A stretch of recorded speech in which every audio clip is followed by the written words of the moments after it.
आलो धना एई हम सांग बिल्लू देखुनु केमिति निज लोक को बंदी करी एका एका मोड़ा घसा खाऊची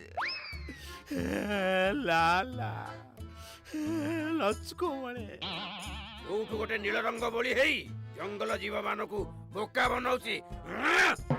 अरे बिल्लुआ को धरेबार गोटिए ही उपाय। की उपाय नानी?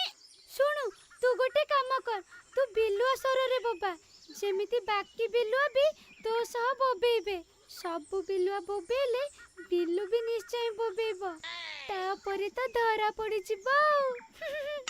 ठीक अछि नानी। हु के हु